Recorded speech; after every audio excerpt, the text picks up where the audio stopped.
Hey guys, it's Spencer with CoolMiniOrNot, and what we're going to be talking about today is Rivet Wars and how the plugs on the models actually work not only physically, but also in a gameplay mechanics. So, the guy we're going to be looking at is the Blight Sturmpanzer, and the Blight Sturmpanzer is this kind of awesome four-legged death tank. And he's pretty deadly straight out of the box, but you can do some upgrades with him to make him a little more deadly if you think it's needed to happen. So as long as the Sturmpanzer is on your side of the field, you can upgrade him at any point during the deployment phase. Let's talk about how he's going to function straight out of the box when you first deploy him. He's going to cost you 4 deployment points and 3 rivets. And that means he's a pretty powerful unit because his cost is so high. And in this case, you can see he has a range of 2, so he can attack 2 grids away from him. Anything in his firing line can be susceptible to his damage. And he has 2 attack rolls, which means he gets 2 chances to attack. Infantry units, he's only going to roll 1 die against. Other larger units, he's going to roll 3 against medium and heavy. So he's pretty deadly, but in some cases you might need him to be able to attack certain things like air. So if you look at his cards, you'll notice that he has a 0 in his air attack range.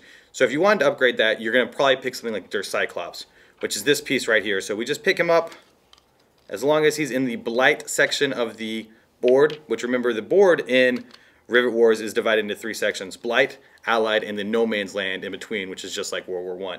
So as long as he's in the Blight side, I can upgrade him during my deployment phase. And in this case, I'm going to upgrade him with the Cyclops. And Cyclops has a range of 3.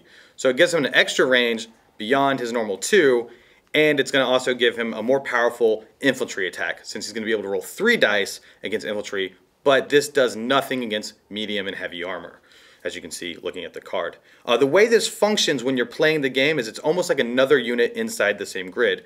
In Rivet Wars, all the units in the same grid activate at the same time.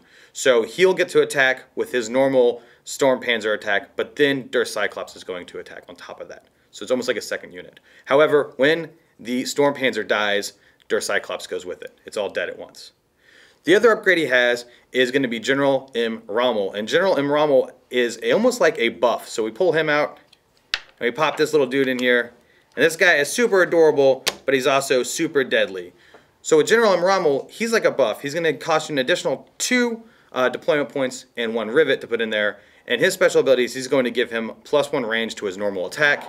And he's going to get the precision. And precision adds a number inside of a bracket to your roll. So in this case, his precision is +1. So you roll a 4, you're going to get a 5 right off the bat.